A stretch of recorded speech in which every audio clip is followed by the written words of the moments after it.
Assalamualaikum warahmatullahi wabarakatuh.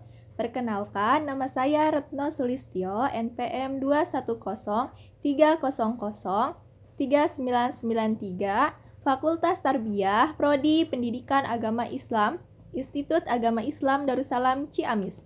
Di sini saya akan memaparkan tugas artikel bahasa Indonesia dengan judul Menumbuhkan Sikap Toleransi Siswa Sejak Dini untuk memenuhi tugas ujian akhir semester dari Ibu Elis Siti Juleihah, SSMA. Langsung saja, sikap toleransi adalah sikap yang moderat dan bijaksana dalam menanggapi suatu hal yang dianggap berbeda dari kebiasaan maupun keyakinan kita. Polemik tentang intoleransi pun sudah banyak sekali ditemukan sejak zaman Rasulullah Shallallahu Alaihi Wasallam. Perbedaan karena sikap intoleransi pun akan berdampak buruk bagi kehidupan bermasyarakat, berbangsa, dan bernegara. Karena jika suatu negara terpecah belah karena perbedaan, maka mudahlah bagi bangsa asing untuk menghancurkannya.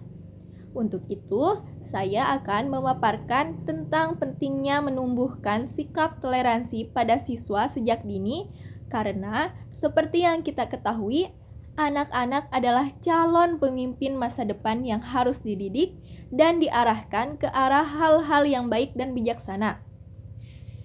Menurut Damiati 2017, sikap merupakan suatu ekspresi perasaan seseorang yang merefleksikan kesukaannya atau ketidaksukaannya terhadap suatu objek.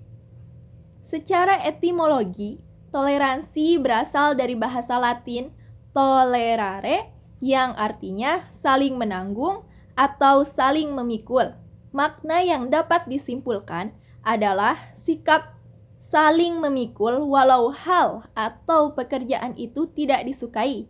Bisa juga dimaknai sebagai memberi tempat kepada orang lain walau mereka tidak satu pendapat. Menurut Siagan 1993, halaman 115. Dari pengertian tersebut, maka sikap toleransi pun bisa ditumbuhkan sejak usia dini. Karena pada usia dini, anak akan dengan mudah menuruti perintah ataupun perkataan dari orang tuanya maupun dari gurunya. Maka dari itu, usia dini sangatlah rentan dalam proses tumbuh kembang dan pembentukan sikap perilaku pada saat dia besar nanti. Seperti yang kita ketahui, pada zaman modern ini banyak sekali anak-anak, khususnya siswa, yang bahkan tidak tahu apa itu toleransi, sehingga mereka dengan mudah menyimpulkan suatu hal tanpa tahu arti dan maksud dari suatu hal tersebut. Banyak dari para siswa terkadang sulit menerima perbedaan-perbedaan yang ada dan mempercayainya dengan mudah tanpa tahu itu benar atau tidak dengan ajaran agama yang dianutnya. Dengan toleransi, kita bisa menghargai dan menghormati setiap perbedaan yang ada tanpa meyakini apa yang berbeda itu menjadi suatu hal yang benar ataupun salah untuk dilakukan. Karena walau bagaimanapun, setiap agama maupun adat mempunyai kebiasaan dan keyakinan yang berbeda-beda juga.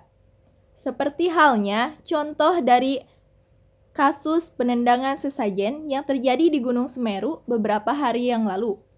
Diketahui bahwa pelaku menganggap bahwa menyimpan sesaji di gunung tersebut adalah suatu tindakan penyesatan dan kemusyrikan. Walaupun begitu, tindakan dari pelaku tidaklah dibenarkan karena dengan menendang sesajen begitu saja sama saja seperti tidak menghargai adat istiadat atau keyakinan yang ada di daerah tersebut.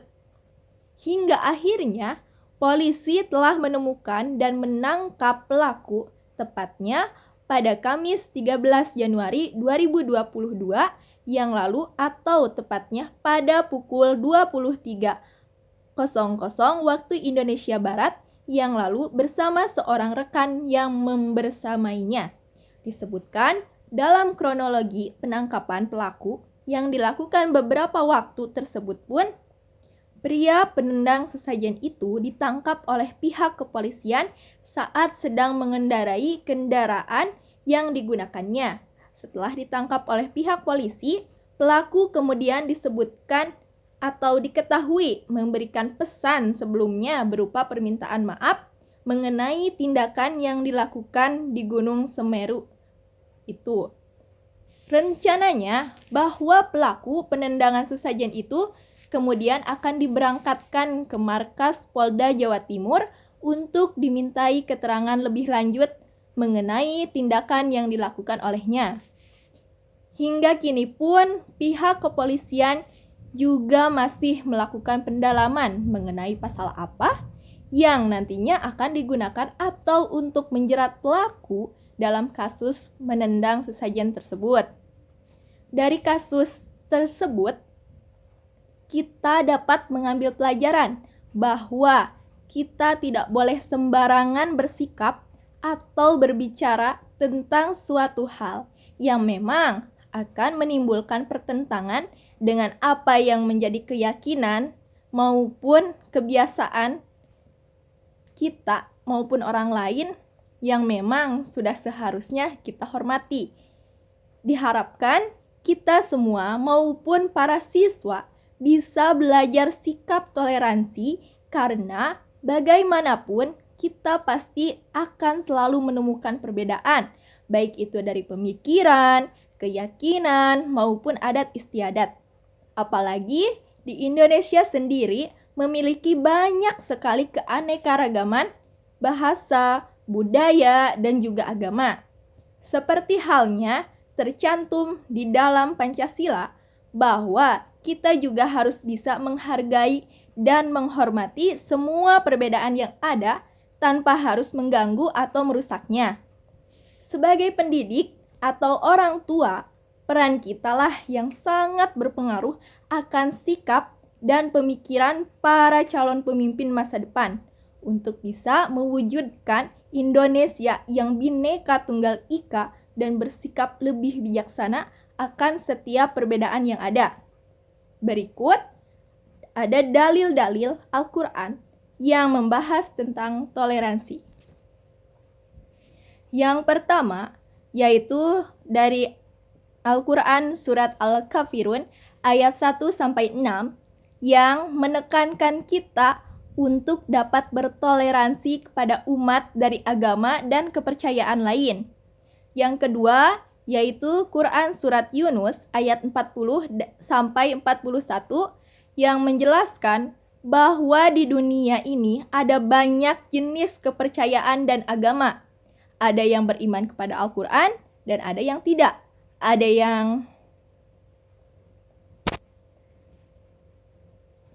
percaya kepada Allah, ada juga yang tidak.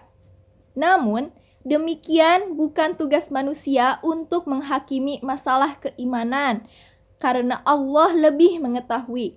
Yang ketiga yaitu Quran Surat Al-Kahfi ayat 29 yang artinya, dan katakanlah, kebenaran itu datangnya dari Tuhanmu.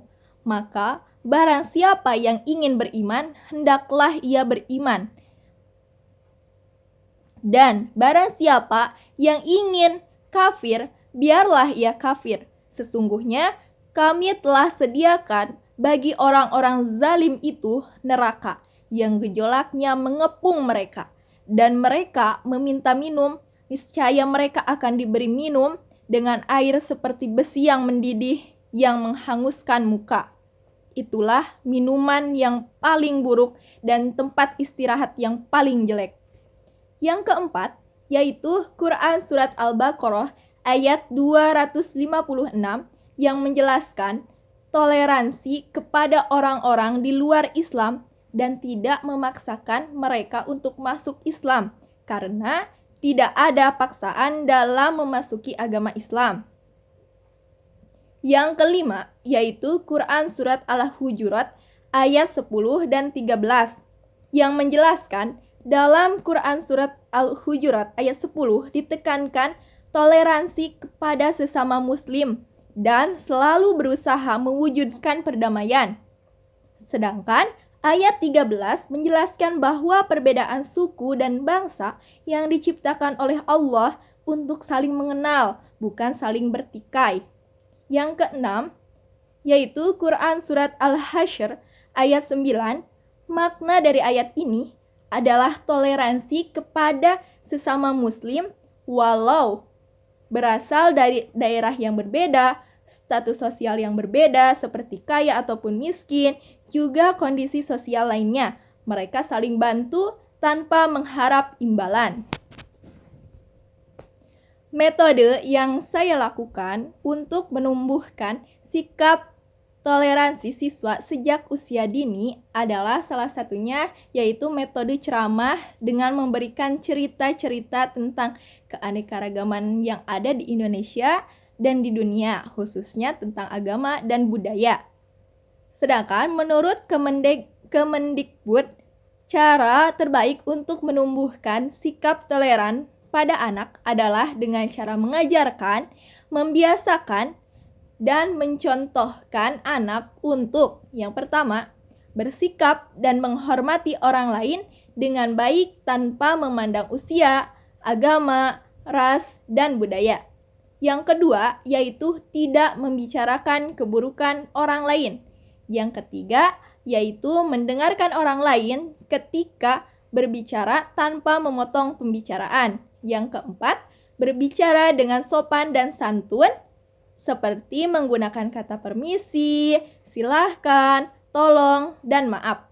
Yang kelima, tidak mengganggu orang lain yang sedang beribadah. Yang keenam, tidak memaksakan kehendak pada orang lain. Yang ketujuh, menerima orang lain yang berbeda secara fisik, agama, ataupun ras. Yang kedelapan, menghargai diri sendiri. Dan yang terakhir, menghargai privasi orang lain, misalnya mengetuk pintu sebelum masuk kamar anggota keluarga lain, meminta izin sebelum meminjam barang. Mungkin sekian yang dapat saya sampaikan. Mohon maaf atas segala kekurangannya. Hasbunallah wa ni'mal wakil. Wassalamualaikum warahmatullahi wabarakatuh.